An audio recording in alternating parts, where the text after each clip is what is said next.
thought of that the person will appreciate is what I will recommend, you exchange. If it's Val's Day, you exchange gifts to each other. And I would also want to mention that it's not always one party who has to be the one who is always doing the giving and the other party is doing, the receiving. I think I'll let Peggy continue. Peggy, to what extent should courting partners celebrate? What should they give? Okay. So he said a lot, so I think I'll tackle what they should give from that side. Sometimes people get it wrong when it has to do with what you can give to your spouse. That's right. When you're in relationship, like you're now learning to know each other and other things, it's important to know what the other party really appreciates. And then you should also look at how much you can afford. And then there are some other gifts that are not good at all to give at that stage. For instance, like underwears and other stuff. You don't need to.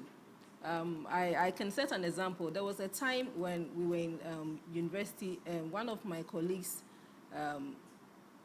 I don't want to say fiancé because they were just boyfriend, girlfriend, and then it was her birthday, and she received an underwear. Wow. And everybody was like, the girl didn't know. She opened the box on campus after lectures, and everybody saw it, like she started hiding it. So we tried to find out, and everybody was mad at the guy, and the girl was really angry. But at the end of the day, the guy was like, he didn't really think about it.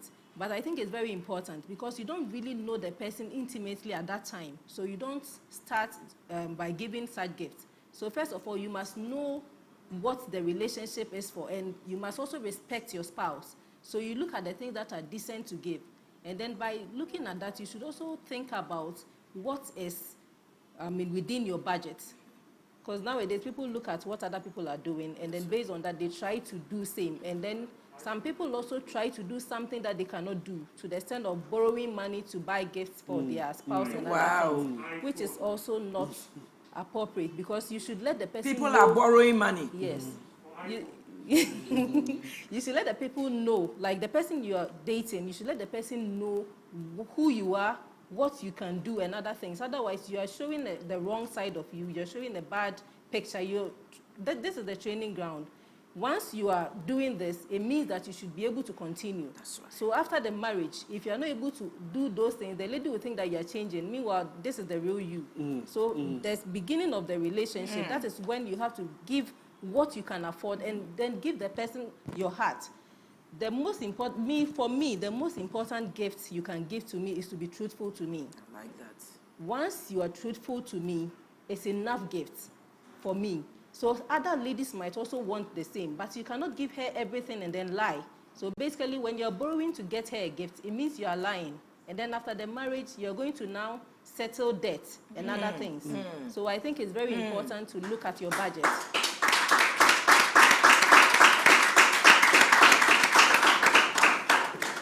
So you heard Auntie Peggy, my darling. If you are borrowing to buy iPhone, you are borrowing to buy dinner dresses, you are borrowing to buy Brazilian hair. What else do they borrow to buy for you? Brazilian hair with frontage. With frontage. My darling, please, if you train the lady that way, and it gets to the time where you have to be real, you are going to be in trouble. But Minister Fabio, Peggy said, do what you can afford. Assuming you are going out with somebody, you are courting, and then the man can actually afford a car and buys a car, what happens? Okay, so I wanted to touch on that. So a gift should also mean well for the person. And it should also cost you a bit. That doesn't mean you should go and borrow. But if you can afford, and you know this is something that the lady would love, once you are not breaking your bank to be able to provide this for her, there is nothing wrong with it, doing that. It's something you can afford, and you think you can do. But I would not recommend that during the courtship. Good. So for courtship... So now we are looking at courtship, not marriage now. So for courtship, I will not recommend you go to the extent of providing something like a car, like a house, and those... Why? Because, like we said, there is no guarantee that this is going to end up in marriage. So whatever... Don't forget, last week, we handled when the marriage doesn't end up, when the relationship doesn't end up in marriage. We looked at how to break a relationship. So in other words, it's not all the relationships that will end up in marriage. I hope you heard us loud and clear last week. It's not all the relationships that will end up in marriage.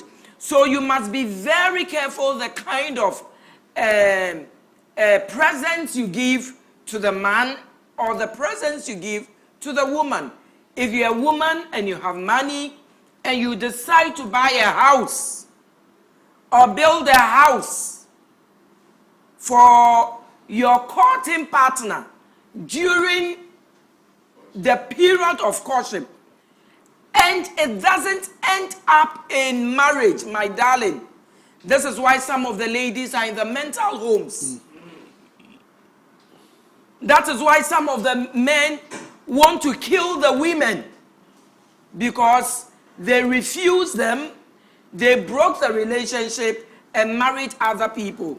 So I believe that if you are giving the person a decent parcel, a simple dress, simple phone, simple shoes, simple slippers, simple jewelry. Yeah.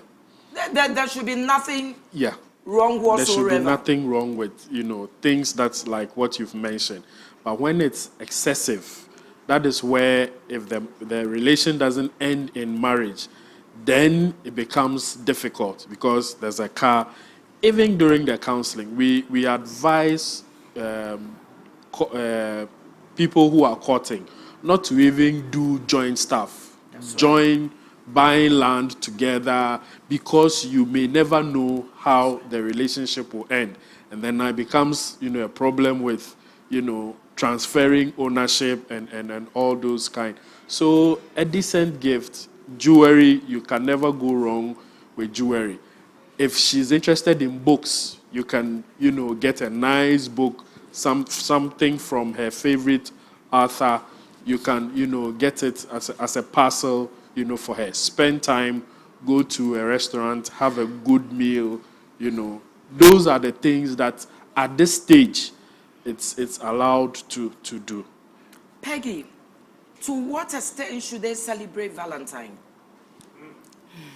During courtship, to what extent should they celebrate Valentine? Okay. Thank you very much, Mommy. During courtship, the Valentine should not be very intimate. So basically, what Warehouse does is one thing that I think is also very good. I hope somebody heard her. What Royal House Chapel does. Yeah. So what she's saying, that celebrates your Valentine at Royal House Chapel every 14th of February, every year. Make a date with Mama Rita and Apostle General. Please, if you are clapping, clap well. Don't go celebrating Valentine in a hotel. Come and celebrate your Valentine at Royal House Chapel. If you don't live in Accra, now with technology, you can watch us through Powerline TV. You can watch us through Sam Crunchy Ankara YouTube. You can watch us Sam Crunchy Ankara Facebook. And what else can we watch on? Live streaming, Powerline TV. So, in Royal House, you can, if you live in Accra, you can come to Royal House Chapel, Ahimfie, to the headquarters and celebrate with us. We give relationship talks, and then we don't only give relationship talks, we serve drinks, and then we serve snacks. Last year we served kelewele, we served fried plantain, we served chofi, we served kebabs, we served peanuts. You don't want this. What do you want? This is free. This is free. And then finish your, and then tell them, during the Valentine celebration, there's also exchange of gifts, yes. where everybody brings the gifts. We will mention your name, or we'll give you the opportunity to come and hold the microphone, express your love to your fiancé or what your husband, or please let them know. Thank you, Mommy. So as Mommy said, the warehouse one is an example of how you can celebrate your Valentine Day. So basically, once you are not yet coupled, what you can do is you can maybe go to a restaurant, have a meal, you can exchange gifts on that day. It's a day that you show your love to each other. But it doesn't mean that you wait until Valentine's Day to do that. But then it's an opportunity for those who do not remember because of their busy schedule and other things to be able to give something on that day. So you can make it a point, but you don't stress yourself too much if you think that you cannot really afford what you have to do. And then sometimes you can write a nice citation or something. Oh, I love this. For your I love partner. this. Yes. So you get a writing pad. Yes. The one that they've drawn their heart. Oh my God. Yes. And if Small boys are young. They don't know those things. And if your partner really understands you and knows you very much, they will really appreciate it. So you don't really have to, but the celebration has to be very, minimal. You don't have to stretch yourself too much. You don't have to also think about what you should be getting, which is over what you can actually provide. And I think that once you understand each other and then you share your love and other things, and then you also listen, if you come here and you listen to experiences and how other marriages that have really lasted for long, how they've gone about things. Sometimes they share experiences and other things, and then you learn from it, and then you add it to your relationship. So basically, it can be an opportunity for the two of you to sit at a place, assess your relationship and other things, and then you can exchange gifts if you'll be able to afford. Yes. Okay. Is there anything you want to add on before we look at celebrations in marriages? So I think in one of your earlier sessions, you talked about the fact that sex should not be part of the courtship. And sometimes... Please, somebody didn't hear you. Yes, so during courtship, sex is a taboo. Yes. Sex is only reserved for married couples. So sex is not for Valentine's Day. Yes, so that's what when I'm you have coming to break your virginity on the day. Yeah. Please let them know there's somebody out there. There's a lot of pressure, from the outside world, where on Val's Day, a lot of people actually plan that is the day they want to break their virginity. And it is not something that, we encourage or we advise. It is on the wedding day, it is something that you have to preserve till the day of the wedding. That brings more honor than, because there'll be so many Valentine days to come. So I think it is very important that we make, this point very clear, so that you are not pushed by pressure, to follow what the crowd is doing, on Valentine's Day. So now we want to look at celebrations in the marriage. Should marriage couples have celebrations? Birthday celebrations, Christmas celebrations, wedding anniversary, Val's Day. Should they be celebrated? At the introduction, you said it is good because celebration makes you feel, special. But sometimes, especially the men, not the women, the men feel that, for instance, Valentine is not necessary. It is old school. We have school fees to pay. Why should I be thinking of getting you a birthday present and what do you think about it? Personally, I think that once the marriage, you've married, every day you'd have to treat your spouse specially. But there are days and occasions where these are, known across. So one is anniversary. This becomes a memorial where you look back and look at the day, the two of you, God brought you together to exchange vows. It's a significant milestone. So you can't treat that day like any other day. I believe that on that day, there should be something special done. Again, on the birthdays of each other, I think you have to make the person feel special. Vows Day, same. It doesn't have to be something big. It doesn't have to be like a car. It doesn't have to be. Sometimes, when we talk about, giving, we are talking about time, we're talking about money, we're talking about, your effort. So it should not always be gift. But for, something like wedding anniversary, that is a milestone. And for milestones, like in Royal House, when you're celebrating your birthday after church, you come and then, you be prayed for. But when it's a milestone, during service, you are called, because it's a milestone, it has to be celebrated. And Rev will ask you to come. So for such milestones, you cannot treat them like, any other day. And within the marriage itself, the limits are off. Unlike in courtship where you are, guided with what kind of gifts you give. Within the marriage, the limits are off. Okay. But you must make sure it's something that you can afford and will not affect the family's budget. So within the marriage? Yes, within the marriage. There's no limit. There's no limit. As long as you can afford, and it's within the family. I like that. Within the family budget. If it means that you would have to, save specially to get something that, your spouse will feel that after all these years, you still value the relationship, the companionship, the marriage.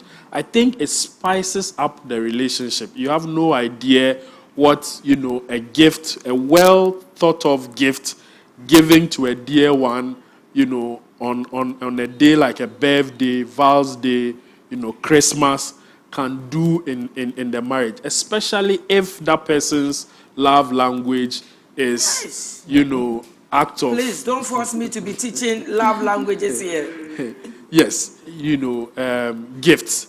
It turns the whole relationship into something else. So it's something that I'll recommend. It doesn't have to be big and fancy. If you can afford and it's within your budget, if it is traveling to Dubai for just, that period, yes. If it's getting a car, yes. If it's surprising, her on a cruise, why not? I think it's something that is worth investing in.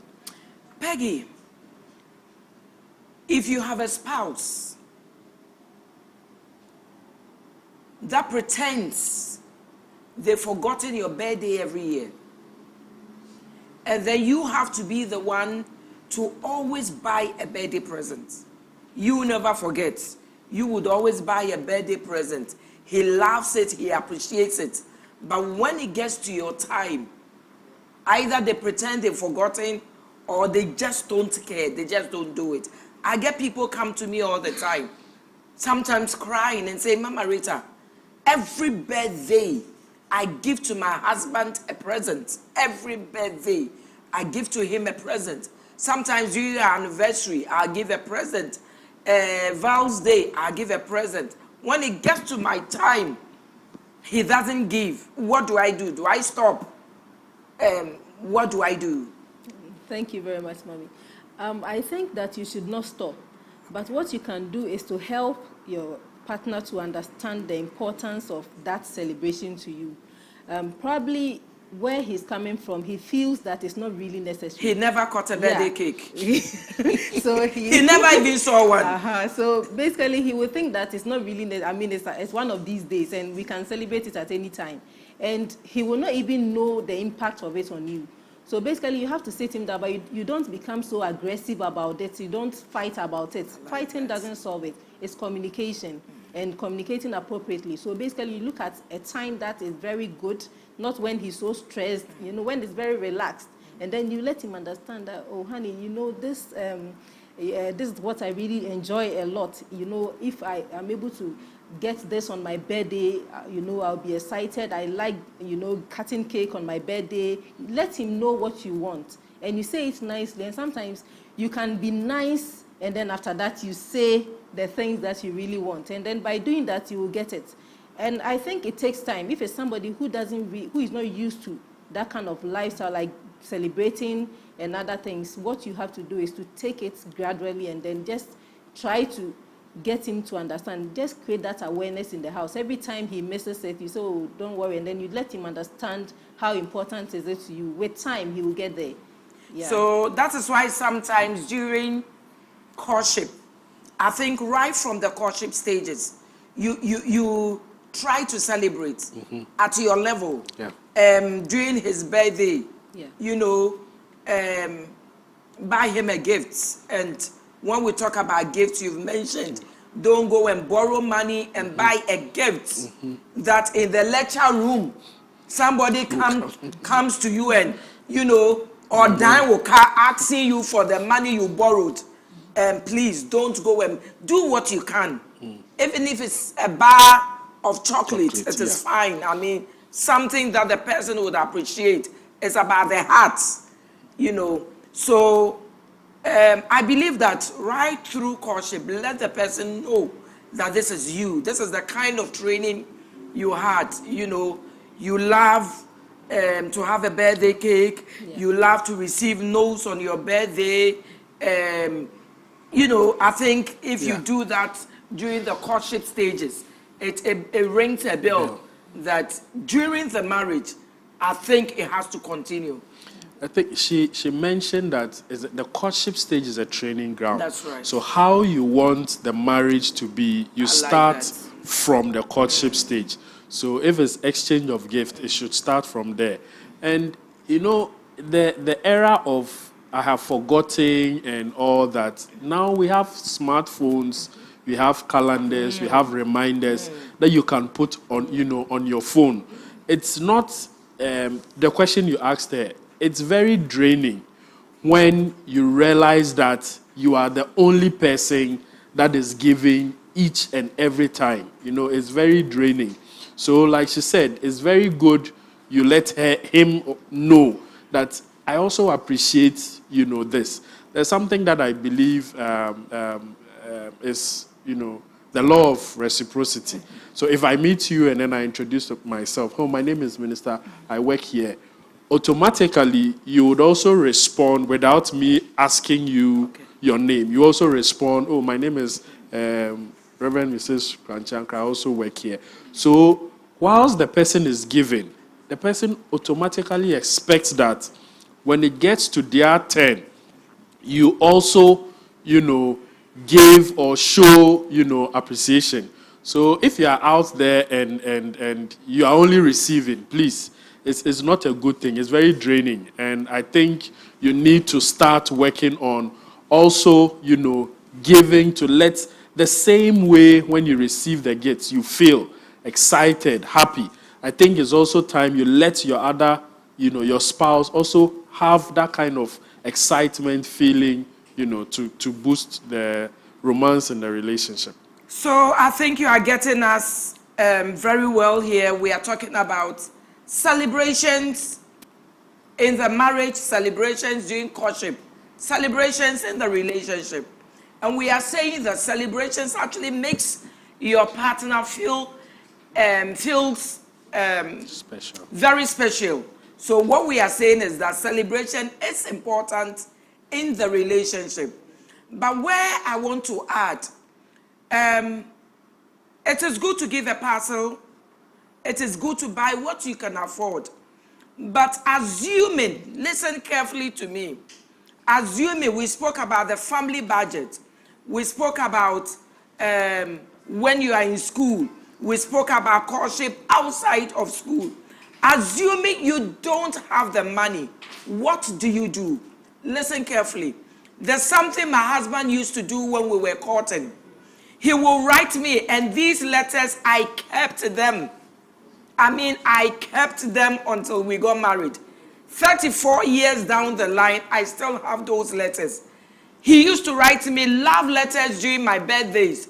Will write me love notes during Valentine's Day. And sometimes those notes and those letters meant more to me than even a car. Yeah. Even till now in our marriage, on Valentine's Day, even when he buys me a gift, he would have a note, add a note to it, and I'm telling you, I will read the note and appreciate the note More than and still put the note on my heart and say, and I appreciate it, I'm telling you.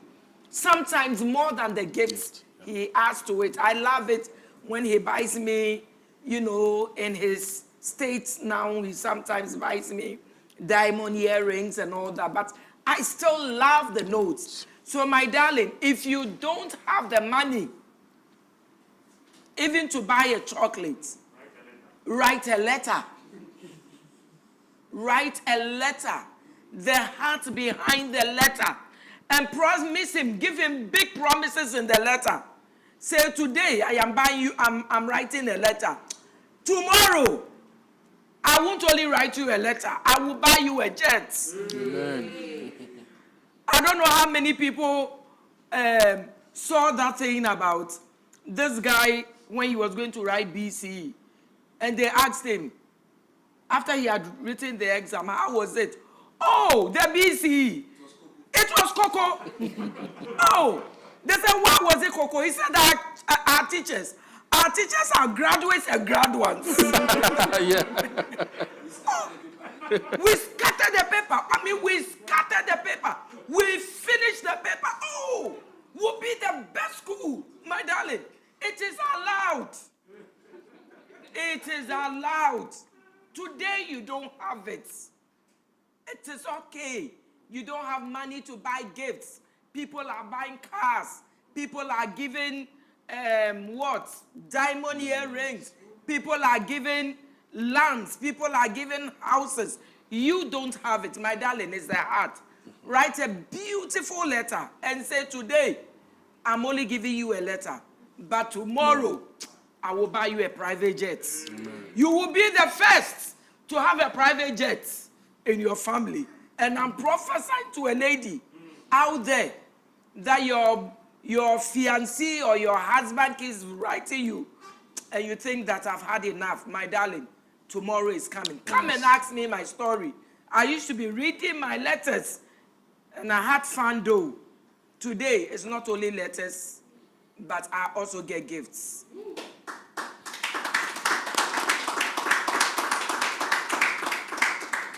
But if you have a husband who tends to forget, I don't know whether tends to forget genuinely or pretends.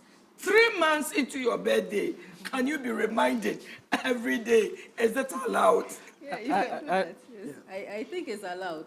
If he's somebody who normally forgets, maybe he doesn't, but it's good to, if you want it to be celebrated and you know that in your house, when you keep quiet, it will pass by without, you knowing.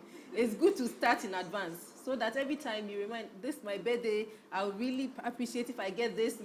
My birthday is coming up. I have a friend, when it's approaching her birthday, she will send a text message that my birthday is on this day and these are my wish. She will write her wish and say that choose what you will be able to take out. So she gets people choosing, I'll afford the drink, I'll do this. She lists all that she wants on for her birthday. Yes, and she sends it as not WhatsApp. Wedding list. No, her birthday. Birthday list. Yes. List. And take it around the friends. And sends it on WhatsApp to all her friends. Oh, our people are listening. Pastor Chief Abe, have you heard? Please, next year birthday, 3 months, I will make a list and start distributing. Yeah. Oh, wow. And, the restaurant she wants to go, which, she's always been admiring, she'll put it there as one of the requests. So, I thought she was joking. And at the end, I was like, what do you have? So I said, it's finished. Someone has picked, something. Everybody is picking. Wow. So her list is, covered. And now she knows that on her day, she's going to this place at this time, she's here at that time, she's getting this chocolate, she's getting, who is buying the cake, everything is sorted. So I think if you have people who forget, it's good to start reminding them in advance so that they can prepare. I think when you do that, one advantage is it helps people to also save towards it, because they know that in 3 months' time, we are celebrating you. So basically, we should start putting something down. If you can put 50 CDs down or whatever, you start putting it down till the day, depending on what exactly you want to do. So I think it's not a bad idea. Yeah. So a husband shouldn't get angry or offended by a wife drawing hints or sending messages or telling him, oh, my birthday is next week. Oh, my birthday is in 5 days' time. My birthday is in 3 hours' time. My birthday is in 30 minutes' time. A husband shouldn't get angry. No, not at all. I think rather you should see it as she's trying to help you to make the day special for her. So once the reminder keeps coming, if you are somebody who forgets, like she said, you can start putting something aside. You can start planning what you want to do, what you want to get. I don't think there's anything wrong with you being reminded. Once it's happened that, you usually will forget. There is nothing wrong at all.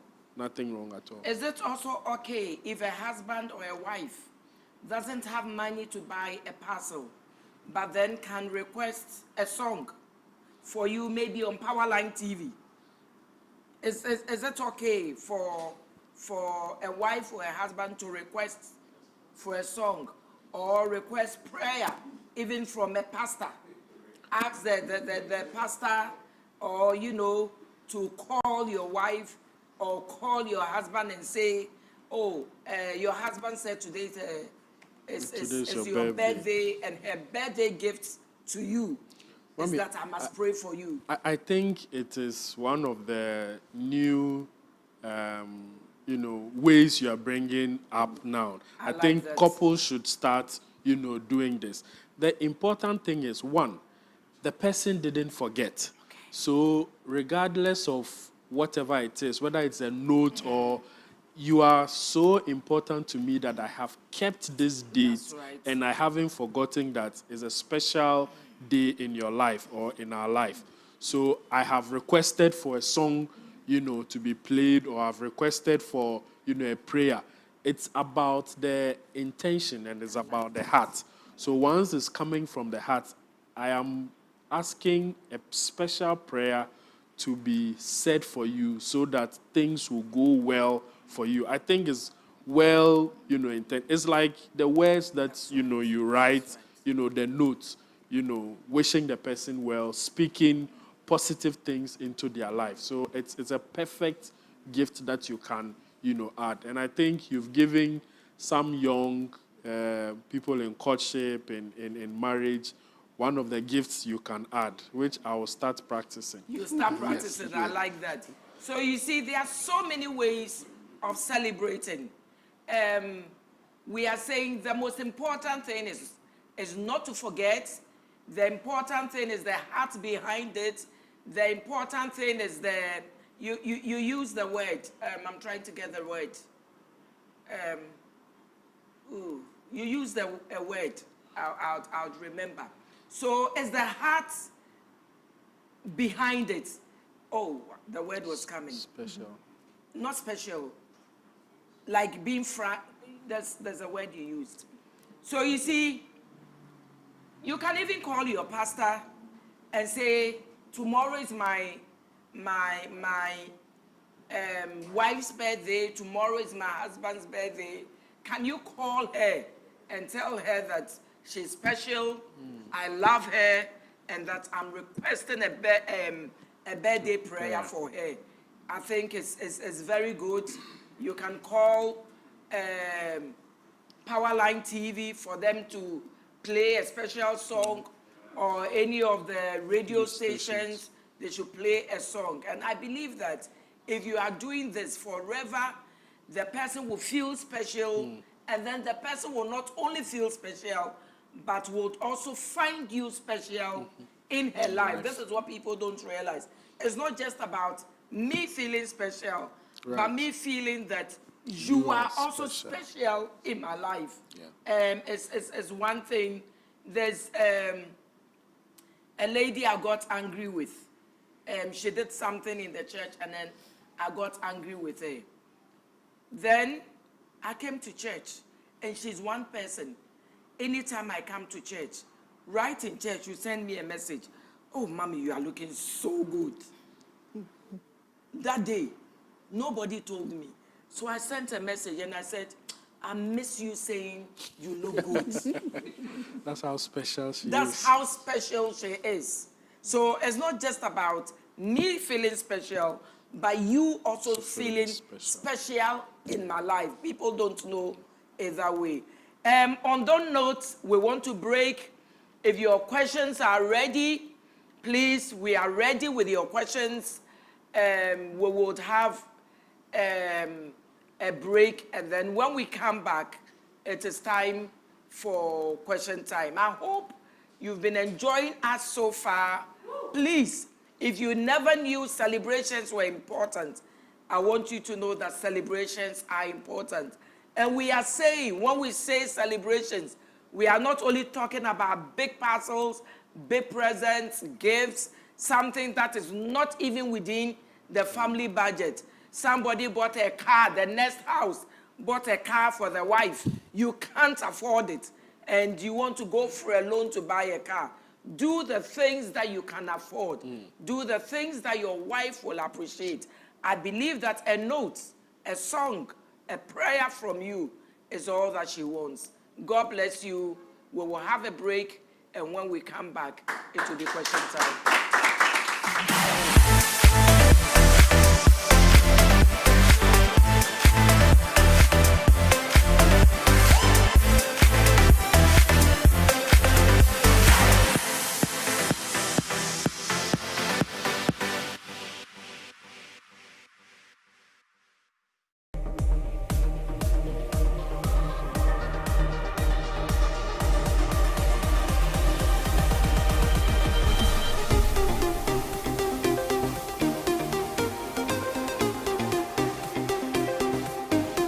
Bible Land, showing this and every Sunday at 3 p.m. and repeats on Wednesdays at 4 p.m.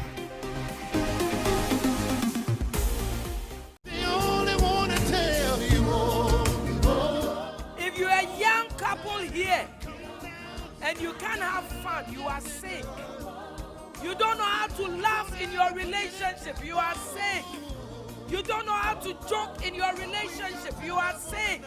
We need to take time to relate to our partners.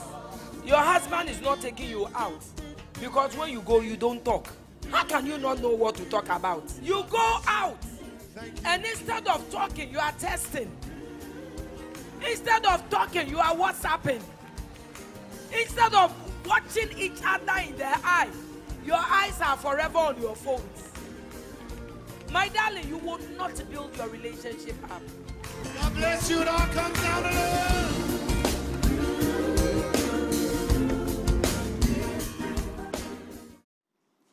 Welcome back to Family Life with Mama Rita. Today we are looking at celebrations. Celebrations in courtship, celebrations in relationships, celebrations in marriages. And we haven't concluded yet, but we are saying that celebrations are very necessary and very important. It makes your partner feel special. Can you imagine on Valentine's Day, if you make your partner feel special, if she's a woman, do you know what your meal is going to be like the following day? She will cook for you the best of meal. Whatever you haven't asked her to do, the things you've been complaining about in the past few weeks, she will do everything. She will tidy up the room. She will lay the bed. She will do everything. Please make people feel special. It's so important. We have come to the question time. If your question hasn't been sent, please get ready to send them. Thank you, Mommy. And we have a lot of messages online expressing their appreciation of how wonderful you are looking. Aye. And Mommy, you spoke about people doing things to celebrate their partners and feel special. I remember one gentleman sharing his testimony with me, Pastor Edward Bryan. He says during courtship, there were times that he had to even do one-man choreography. Wow. For Rose. Wow. One-man choreography. He alone, he would just dance. And he still does it. That's the Pastor Chifape, yes, Mommy. I got this note last week from my daughter's friend, Pastor Naka's friend from Achimota. She's currently in the U.S. Wow. She says, whenever I listen to your mom, I am so grateful that I am not married. I am learning so much. I am sure some of the people who are already married wish they knew some of these things before they got married. God bless her and her team. Thank you. Nanakos's friend in America, I don't know if you want me to mention your name or not. I give you a shout. This message means so much to us. God bless you, and we say thank you. God bless you and thank you. Keep your messages coming to +233200515253. Let us celebrate with you. And Mommy, on that note, we have a testimony that I would want to share with our listeners. Wow. This is coming from Nigeria, Anambra State. A gentleman by the name Emmanuel says, since I started following your program, I believed in God that something would change about my life. Wow. And Mommy, since then, my family has gone better and better. And he says, I have a testimony. We've been married 7 years and expecting a baby. On one of your programs, you said a prayer for those who are expecting babies in their marriages.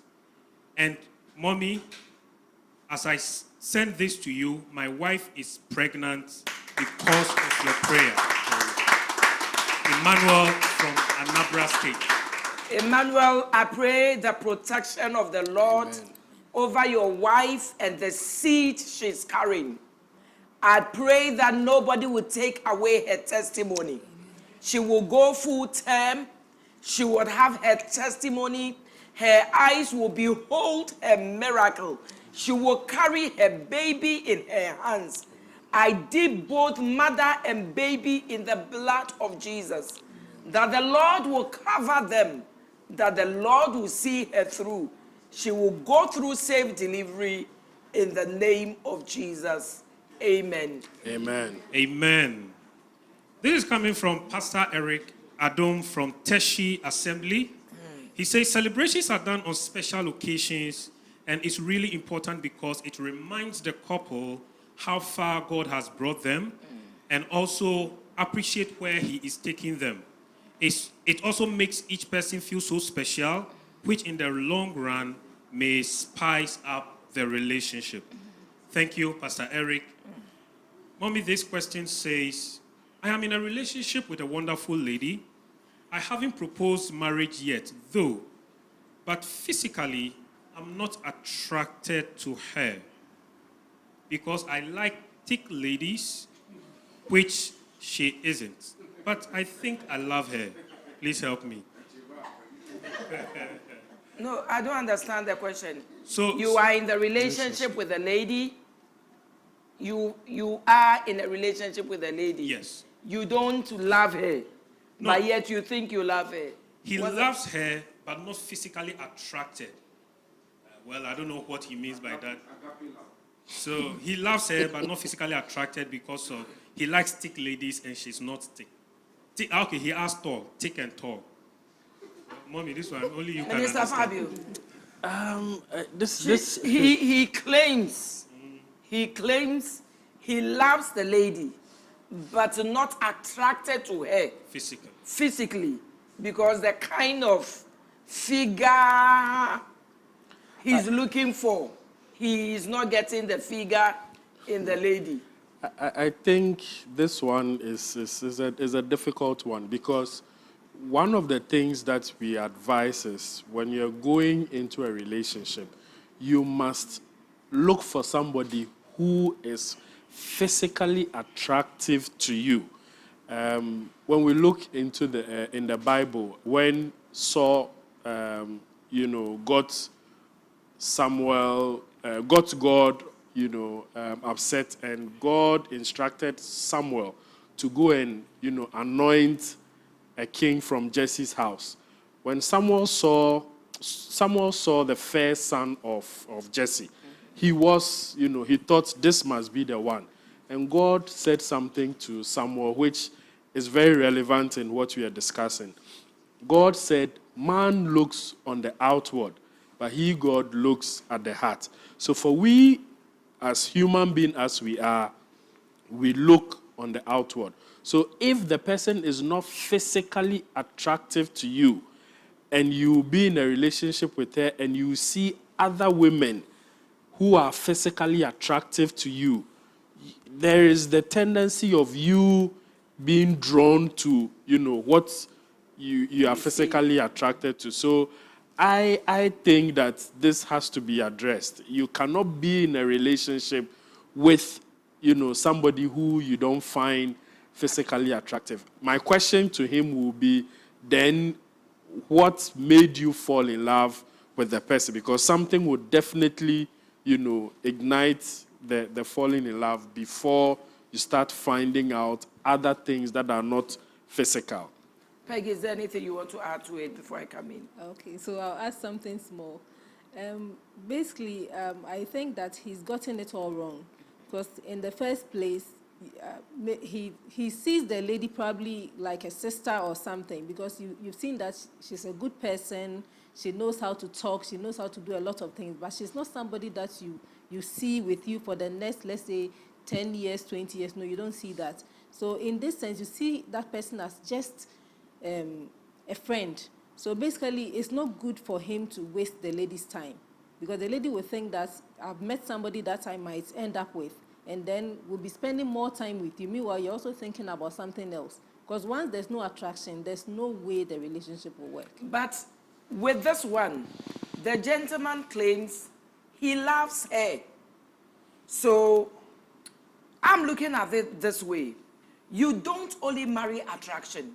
Yeah. People have married what they claim, that the lady was beautiful, only to get married to the lady, to realize that the lady is quarrelsome, the lady is dirty, the lady doesn't know how to cook, the lady doesn't know how to talk, the lady is abusive. So you see, you don't only marry physical attraction. Yeah. Mommy, sorry, I would like to, sorry for cutting. I would like to add something before maybe I forget. Okay. Yes. So what I'm also trying to say is that it's not just about physical attraction. That's right. But for him to come out to say that I'm attracted to this kind of lady, then it means that it is not working, because sometimes the way the lady is, how the lady talks to you and other things, should be able to change your perception about who you really like. Because as the person behaves well and you like the person, you develop the love for the person. So you don't even see that skinny lady That's anymore. right. You see the one that you really want to be with. But after being with the person for that long, and you still feel that this is somebody that you don't feel attracted to, then it means that it is not really love. You are not falling in love with the person. It's just, you consider the person as just a friend, or just somebody that can be your sister or something. So he has to look at that very well. Yeah, Because once Mommy, you like the person, the love should go along with it. Yeah. To add to what you are saying, so yes, Mommy, I agree. There are other factors that you look out for. The attraction is not the only thing. But there should be something that will draw you to see the knowing how to cook. Because when you meet the person the first time, some of the things that you're talking about, you will not be able to pick. So something must first get you closer. And then when you get close, you're able to see other things. If, like Peggy was saying, if you get close and still you've seen other things, but you are still mindful of the fact that she's not. Because how many did he tell the number of months or years they've No, been? he didn't specify. Okay, so if you've gotten close, those things should be able to change that perception. I know people who have said, oh, as for me, I want to date a guy who is this, but they end up marrying somebody who is totally different from what they were looking at.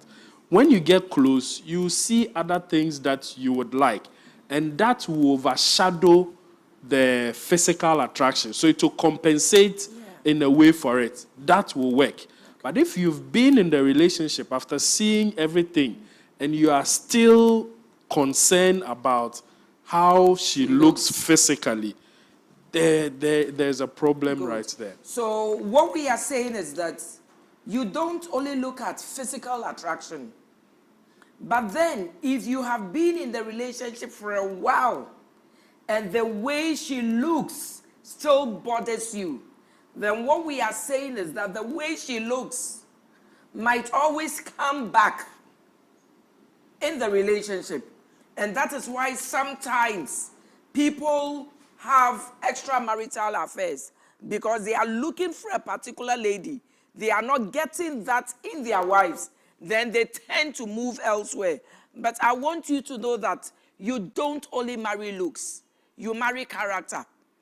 You marry the way the person is. You marry her intelligence. You marry when she has a conversation with you, communication with you. Do you enjoy the way she talks? So out of a scale of 10, is she passing 9? Is she passing 8? Is she passing 7? So you look at all these things. You don't only look at looks. But then, if you've gone out with her for a while and the looks is still an issue, then it's better to end now. You don't waste her time. You don't get into the marriage and think that you made a mistake. Thank you, Mommy, for that great advice. Those who are waiting for 666, 6 feet, 6 packs, 6 figures. So please, I remember there's a lady in the church, beautiful lady. When she was in the university, 2 guys came her way.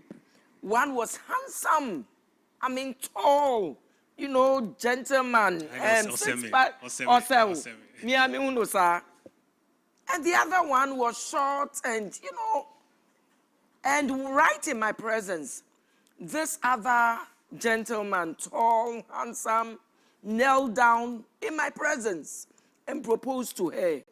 And I was hoping that, she would say yes. And she didn't. So after then,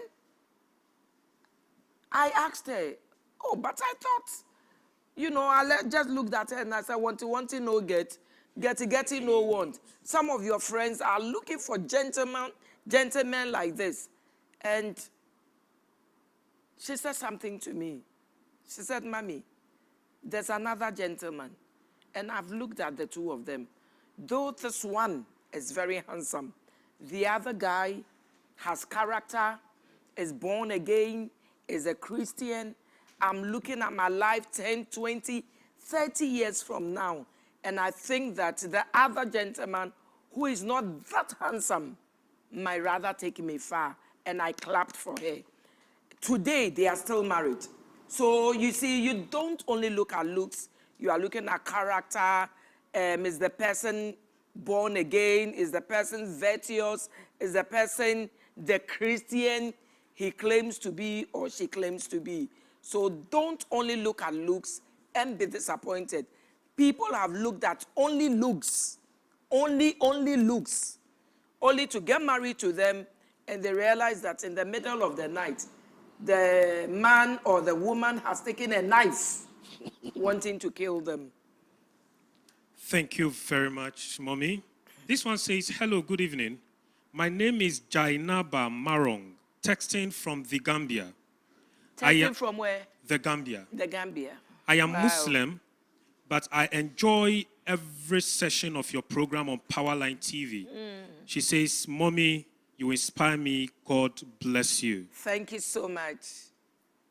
This one says, good evening, Mama Rita.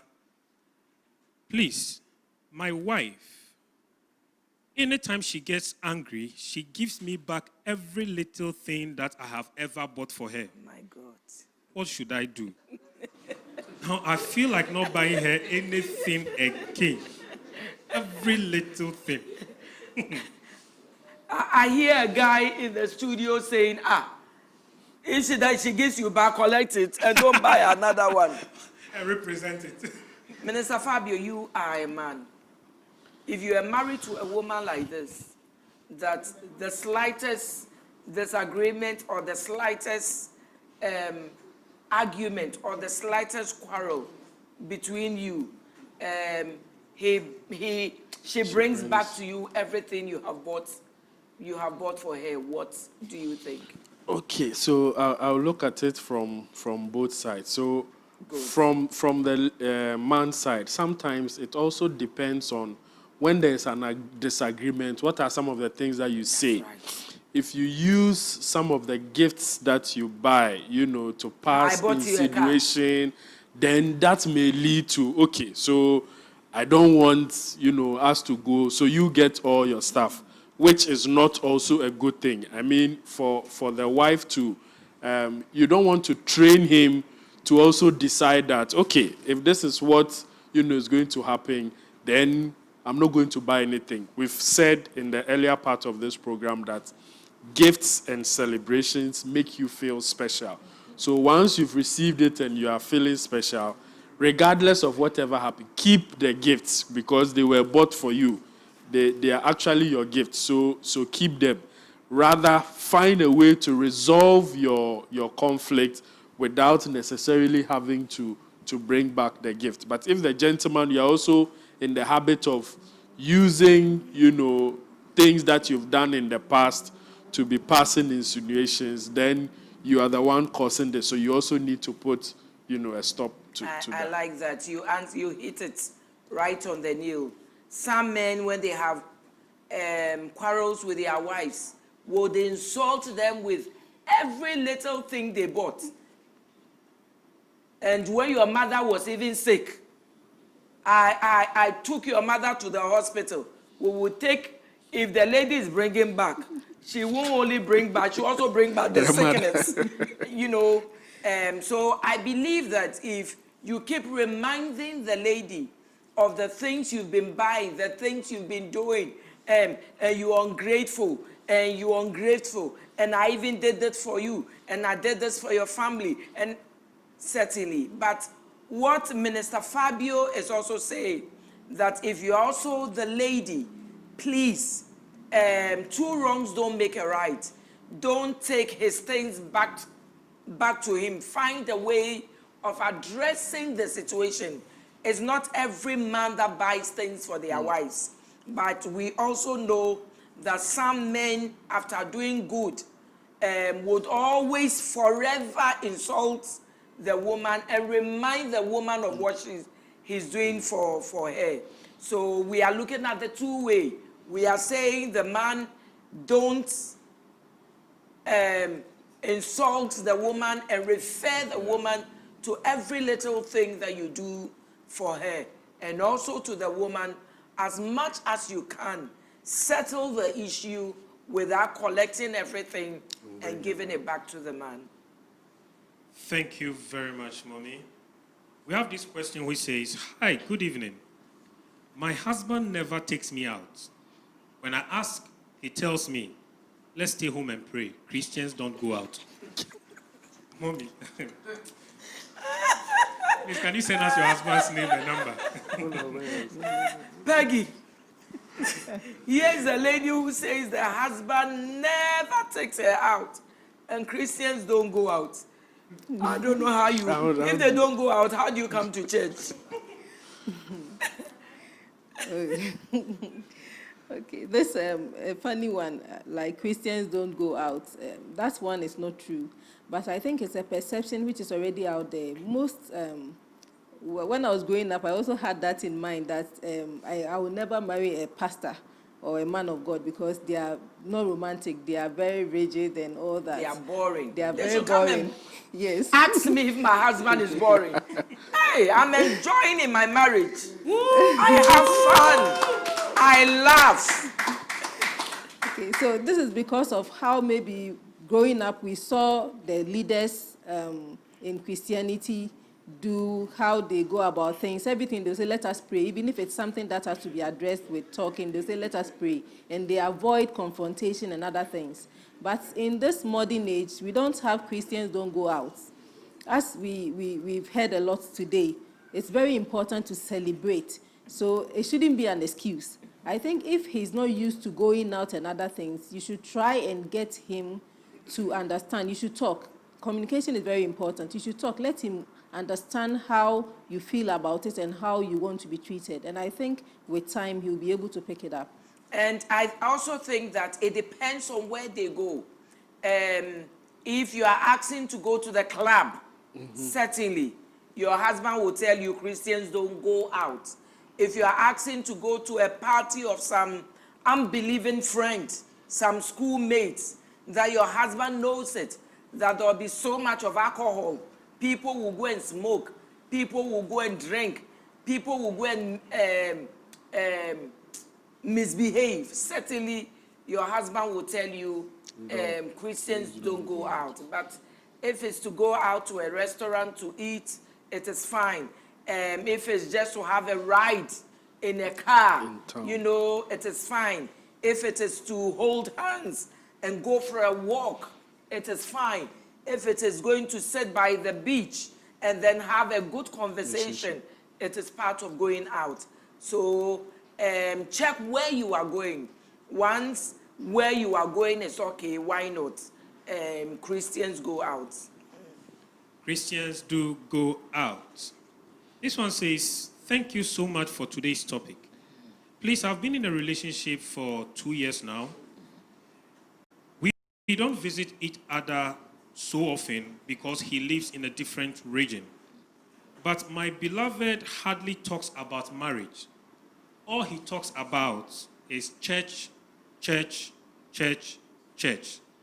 Not that I don't like the talk about church. It's like he's doing it too much. And it's making me think otherwise. Please, what should I do? Minister Fabio. Yeah. This Church. reminds me of the sketch we watched. That's exactly what I was also thinking about. Last week about the gentleman and the lady. I believe that, you know, when you start a relationship, you are on a path and you are heading towards a destination. And so if I don't believe they are in courtship, because courtship is when you propose marriage. So if marriage hasn't come up, then that should be the relationship stage. But depending on, you know, the age, we don't have a lot of details, but depending on the age and being in a relationship for 2 years, I believe that you should be heading towards, you know, courtship and then marriage. So if he is not bringing it up, I don't think there's anything wrong with you, the lady, you know, teasing it out of him. You may not go directly and say that, but you can tease it out of him to get to know his mind. Otherwise, like the sketch we saw, 9 years will pass and you still be in that phase where marriage is never a word that comes up in your conversation. And, you know, your biological clock as a lady is ticking. You cannot wait forever to wait, you know, until when he will bring up, you know, the topic for discussion. So you tease it out of him, you know, when you're having a conversation. And if still you're doing that and you're not getting the response, then you can go direct, you know. If it's still not coming up, then you should know from there that he doesn't have that, you know, insight within the next. Maybe he's also planning to go to Houston for 3 years before. So the next thing is, we'll also want to know, are you at the relationship stage like Minister said, or you are at the courtship stage. If you are at the courtship stage, we're expecting that you should have introduced each other to your pastors or to your counselors. If counselors haven't come in, but you have introduced yourself to your pastor or to your pastors, 2 years, nothing is happening, and it's only church, you should be able to go back to your pastor and tell your pastor, 2 years ago, we introduced ourselves to you, but it looks like the gentleman is not saying anything. He's never said anything about the marriage and where we are moving from here, what we are buying, preparations towards our marriage and all that. I mean, he's never said anything like that. And I want to know my state in this relationship. I believe that if you do that, you will know where you stand in the relationship, so that it won't be like the sketch we watched last week. 9 years in the marriage, and the man doesn't know what he's doing in the relationship. He's thinking about going to America, going to have his master's, America, that he doesn't know anybody there. You know, so please, you need to know. Thank you very much, Mommy. This one says, Mama Rita, I am 6 months in marriage. A few days ago, my husband said something that has broken my heart. He said he can get everything he wants outside of marriage, and that marriage is just to fulfill God's word. I'm really hurt, and I've been crying since. Please help me. He's been married for 6 months. 6 months. And the man says he can get anything he wants out. That marriage is just to make God happy. Marriage is just to make God happy. God happy.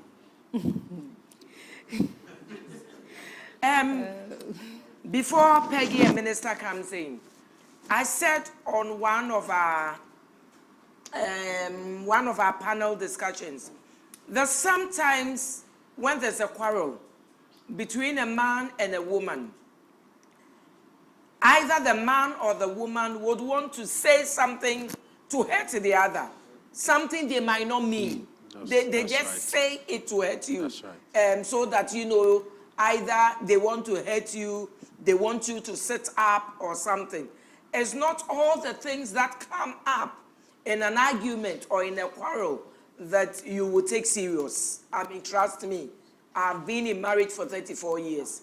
It's not everything that comes up within the marriage, within the quarrel, or within the argument that you must take serious. For all you know, either he was joking, he was hurt, and he wanted to say something to hurt you, he wanted to say something to annoy you, or he wanted to say something to cause you to sit up.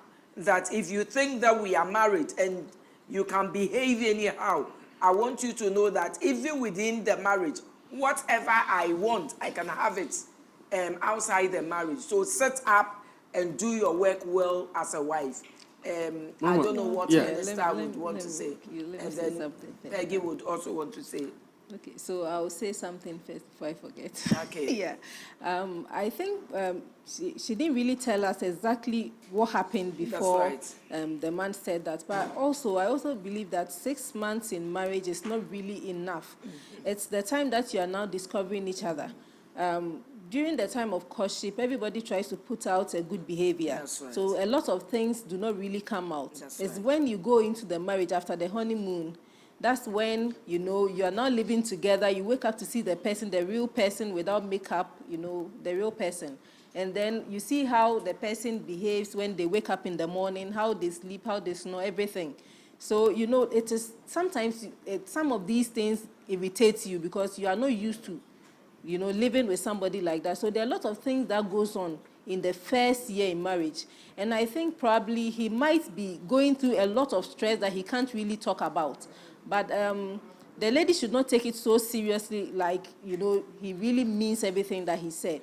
What I think the lady should do is to try and communicate with him when he's a bit relaxed, so that she finds out exactly what is going on. If it is something that is beyond her, I think post-marital counseling is also very important at this stage, because 6 months is too early, to start quarreling like that. Yeah. Again, Mommy, you nailed it when you said sometimes when there's a quarrel, you would want to say things to get even. So sometimes when there's a quarrel, people usually say things, because they are hurt and they are also wanting to get even. They will also say something to make you feel, hurt. Or it could be that it was a joke. But what we also say is usually you don't say things that you don't mean, even when there's a quarrel. Okay.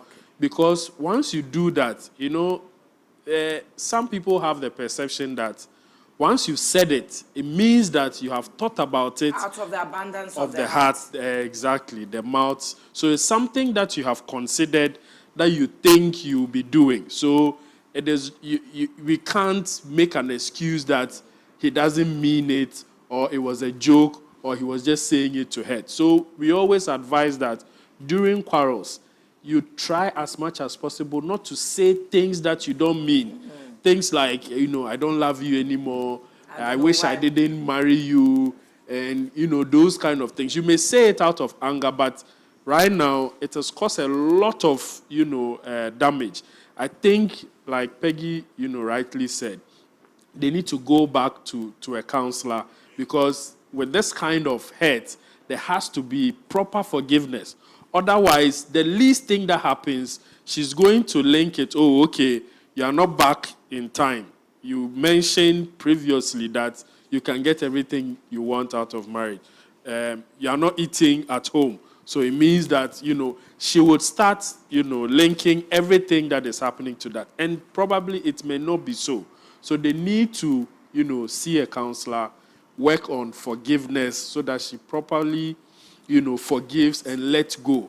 Then she can move on, and then, they continue. 6 months is very early to have this going on. And then if she's also able to talk through with the husband, and the husband says, oh, I'm sorry, oh, I didn't really mean it, or it's because of what you said or what you did. If you are able to sort things out between the two of you, you might not need a counselor here. Okay. All right, thank you very much. This one says, good evening, Mama Rita.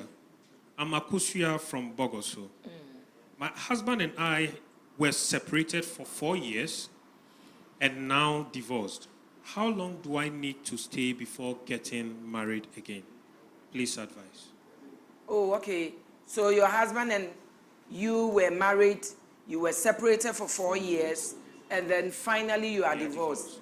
I think all you need is, if you were separated for a while before the divorce, let's assume that, let's add the separation and the divorce to it. So it means that you've been separated for 5 years.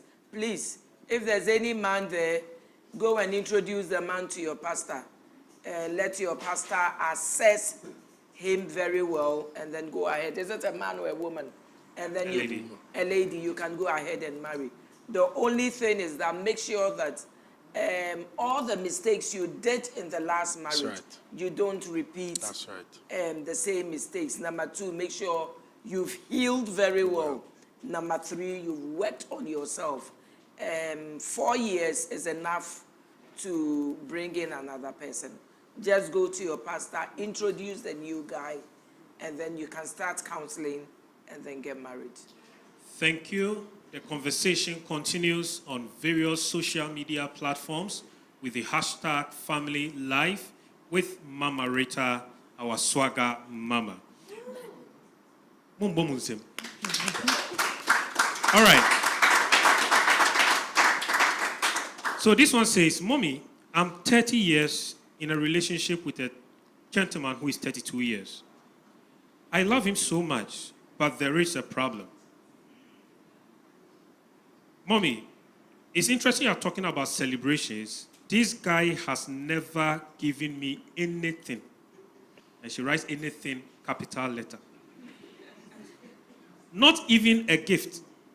But I always give him money too, though he is a trained professional teacher. He took a loan, nothing comes out of it, and I have to borrow to assist him to pay it off. All he says is, I love you, I love you, I love you. And if you love me, you will also provide. I'm still giving him money. Sometimes I have been forced to ask my ex for some money to take care of a few things. So this gets interesting here. She says, my ex wants me back since I have not returned the things, since I have not returned the marriage items, so which means she was once married. So she concludes by saying, 1, my problem now is, should I continue with this gentleman, hoping that he will change, or stop giving him money? 2, should I return the marriage items to my ex? However, he insists he's not going to take them. I need your help. The first place, if she hasn't She's still married. returned, she's been married before, and she hasn't returned the items, how could she have been married again? Unless she got married by ordinance and they separated at the courts. If you separated at the courts, then you don't need to return the items. So we are looking at two things. If you were married by customary marriage and not by ordinance, then you would have to return the items. And if you haven't returned the items, you shouldn't have been married again. So I don't really... She's not married. Oh, she's not married. She's in a relationship. Oh, okay. Oh, okay. So she's in the relationship, and the man, the former, wants to come back. Yes, and this happened because she keeps going back to him, asking for things to support this new gentleman. Minister Fabio. I think there are a lot But of... before you answer this, the last question we answered concerning the lady whose husband said, I can do anything outside the marriage. If we are looking at a Christian, then we are saying that the man should also be born again, assuming he was serious about what he was saying. Or even if he wasn't serious, he was joking, be born again in the marriage. If you are a Christian and you are really born again in the marriage, there are certain things you won't even have to say in the first place. And then if you were serious, we are saying that as a Christian, you can't do everything outside your marriage. That's never, never true. So this is what I want to say before we come up to the second So one. this one has a lot of... innuendos. Yes, and it. So I'll try and see how many I can, talk about. So the first one has to do with the marriage, which you've rightly, tackled. But she going to the ex. That's right. Is once you consider yourself separated from him, then you don't need to go back to him, to financially, support your relationship. Because you doing that, you're giving him, some indication that you are still interested in, even though you are not saying that, openly. Mr. Fabio, what if they broke up but they were not enemies? Like we've seen in previous. So they broke up nicely. So she's going back for a loan.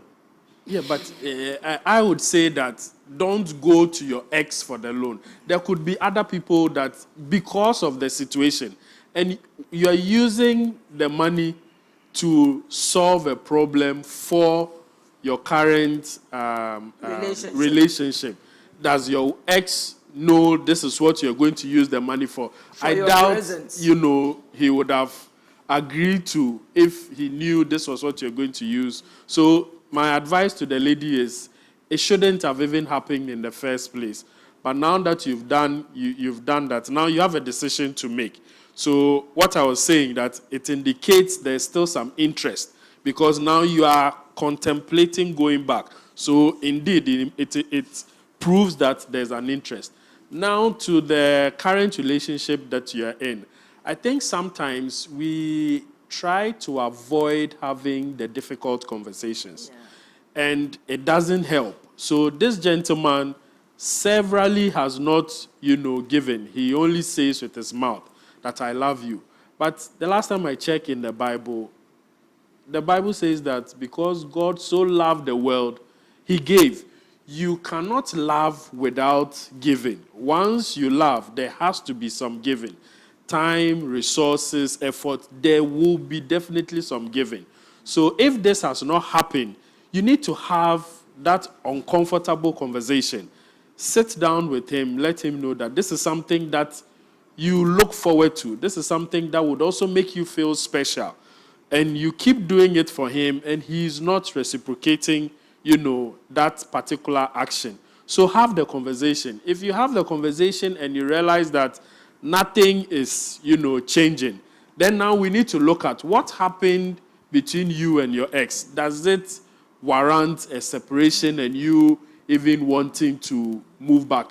Was there something that you could have gotten a counselor or somebody involved to resolve? And then again, did you rush into this relationship without being healed properly? So you didn't really assess this person to get into the relationship with him. Because sometimes we get out of a relationship and like Mommy said last week, we want to prove to the person that I'm still on road. Yeah. So I'll quickly get into a different one just for you to see that if you don't want me, somebody else, And if you don't get healed properly, you will go in for somebody and make twice the mistake you made in the first one. So there are a lot of, issues at stake here.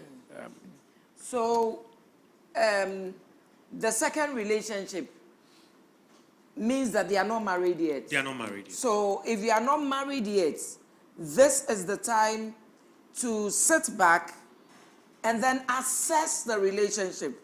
Are there too many red flags? We've spoken about red flags. Are there too many red flags? Assuming it doesn't change. Is this somebody you'll be proud of as a husband? Or is this somebody you'll be proud of as the father of my children? So thank God you haven't entered into marriage yet. Assess the relationship. If it's difficult, see a counselor, see a pastor. Let the person help you.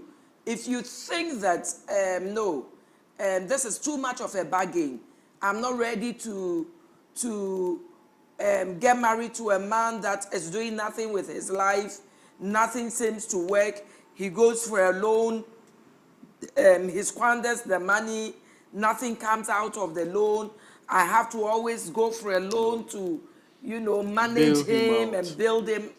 I think that, thank God you are not married yet. Assess the relationship and find out, are you ready? Assuming it doesn't change. When people come to me, I ask this question. Assuming the woman doesn't change, assuming the man doesn't change, are you ready to go into marriage with a person like that? And then also assess yourself, your relationship with your ex. Have you gotten over him? What made you break up? Do you think that is something you could work on and come together? I think this one will be too much for just you. Get a counselor, get a pastor. Like I said, our doors are always opened in Royal House Chapel. This Sunday, I got a lot of people who heard us on Powerline TV and watched us through the internet and came to see me. A lot of couples walked in looking for counseling. So if you are in Accra, our offices are always open to help you solve your issues. All right, thank you, Mommy. We have a suggestion here, or an addition. He says, Mommy, I think aside making known to the man that Christians go out, I think the man must also sit up because I guess the lady might be a sanguine, into bracket, temperamental trait. Big word, who should read for you? And earlier, the better he learn to spice his marriage and respect the love languages, the better for him. This is from Pastor Harrison. Okay. This question says, Mommy, I love my husband so much, but my husband is a serious drunkard. And that has made me not to have desire to have sex with him. What can I do, Mommy? We've been married for 10 years with 3 kids. It keeps getting worse. Please help me. I'm sure this might be our last question for this session. Peggy, would you want to try? I'll say something small. Okay. Yeah, I think drunkard means he's addicted. So basically, you need prayers. Because at this stage, you need prayers. And I don't know if he's a Christian. If he is a Christian, maybe you can bring the man of God in, and then you can also see a counselor. Because this one is beyond you. For someone to become a drunkard, it's not one day something. It's something that will take time to be able to clear. So you will need And they've been married for 10 years. and been drinking for 10 years. So that's a long time. Yeah. So counseling, yes. When it comes to problems of addiction, you need help. You need an external help. Issues with, alcohol, issues with drug, all those, you need help. And sometimes it's a combination. There's the spiritual, and then we also need to look at, the medical and somebody to help you to come out of this. So I think this one, you need to, like Peggy said, if you are in a church, you speak to the authorities, the pastor, the counselor, to get them involved so that you get help for him. Because not only are you worried about he not being able to, or you not being able to have sex, he's destroying his liver, and you don't want to be a widow. That's even a bigger picture you should look at. Not only, it's not even a testimony to the children. Yeah, exactly. This is something you don't want your children to pick up. So you need to get help, and you need help ASAP. So, my darling, if you are listening to us, you need help. Your husband needs help. This is not something you can solve all by yourself. Number one, Jesus said, as for this one, but for prayer and fasting. So this one is not just prayer. You are praying and you are fasting for him. You need to really intercede for him. Number two, it's just unfortunate that because of COVID-19, we haven't been meeting. Otherwise, in Royal House Chapel, we have a place for people like that. We have what we call School of Restoration.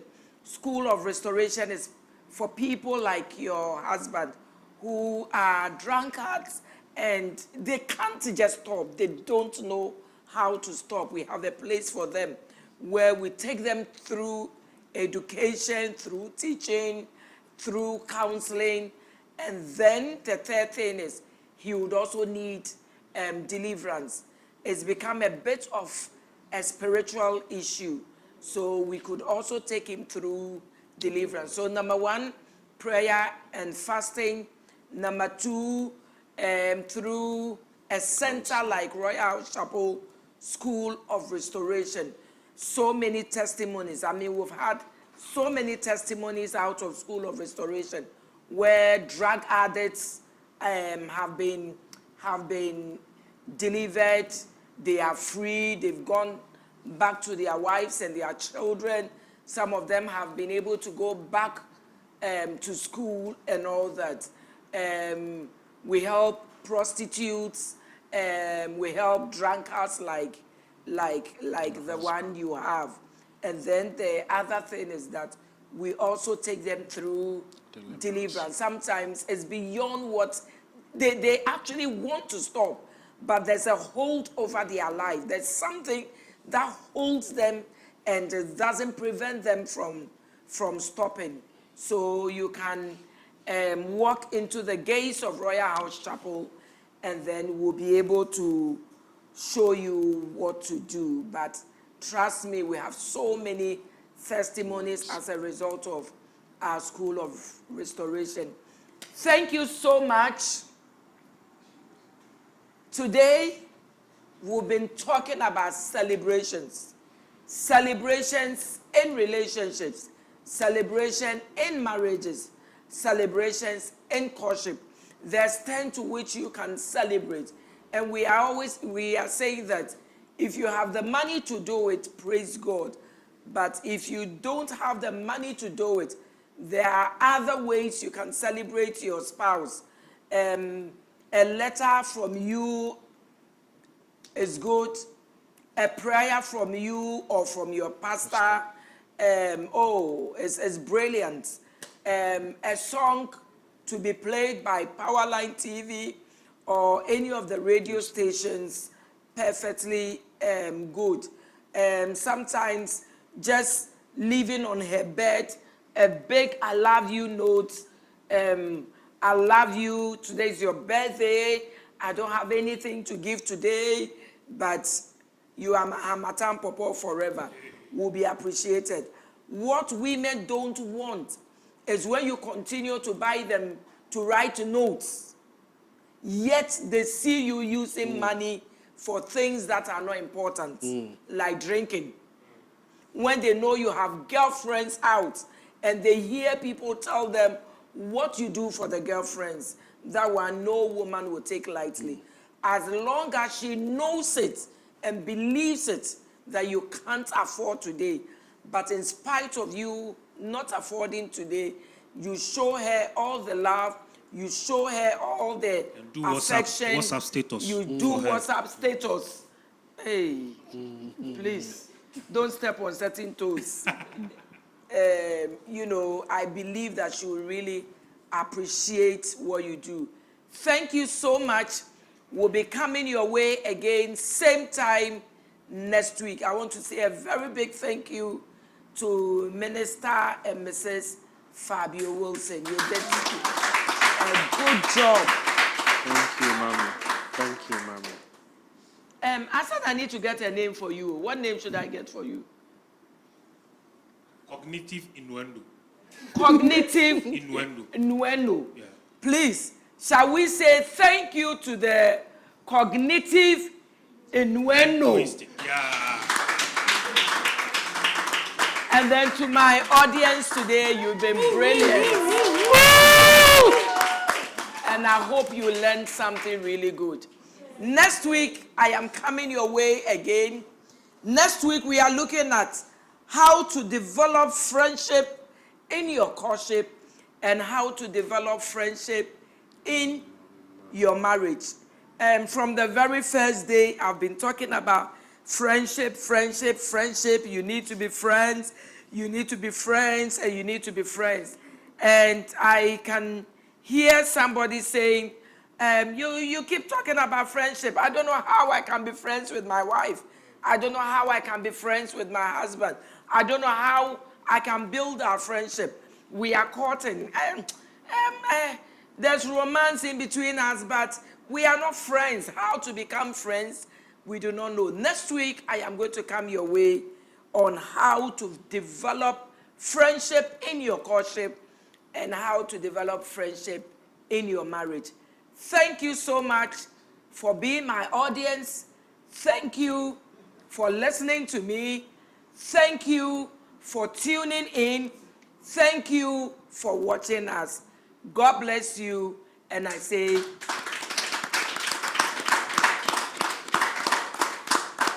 you didn't clap well for them.